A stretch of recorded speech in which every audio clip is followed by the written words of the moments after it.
સૌરાષ્ટ્રનું અગ્રીમ ગણાતું Gondal marketing yard ફરી ડુંગળીની આવકથી ઉભરાઈ ગયું. ગોંડલ માર્કેટ યાર્ડમાં ડુંગળીની રેકોર્ડ બ્રેક આવક થતાં માર્કેટ યાર્ડ ડુંગળીથી ભરચક થયું.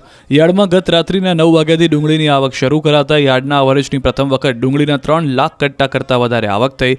સમગ્ર સૌરાષ્ટ્રભરમાંથી ખેડૂતો ગોંડલ માર્કેટ યાર્ડમાં ડુંગળી લઈને પહોંચતા માર્કેટિંગ યાર્ડની બંને બાજુઓ 8 થી 10 કિલોમીટરની લાઇન સાથે જોવા મળી, જેમાં 2500 થી 2800 જેટલા વાહનોની લાઇન હતી.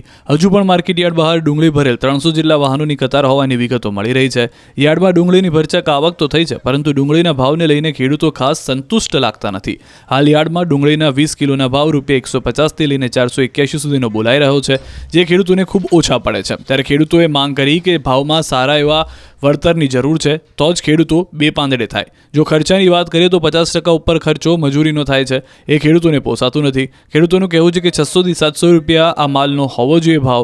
અત્યારે ડુંગળીની નિકાસ ચાલુ કરે તો ભાવ સારો મળે. મહત્વનું છે કે ગોંડલ માર્કેટિંગ યાર્ડમાં જૂનાગઢ, ગીર સોમનાથ, જામનગર, પોરબંદર સહિતના જિલ્લાઓમાંથી ખેડૂતો ડુંગળી લઈને પહોંચ્યા. QR કોડ સ્કેન કરો અને ડાઉનલોડ કરો News 18 એપ. મેળવો ગુજરાત અને દેશ દુનિયાની પળે પળની અપડેટ્સ.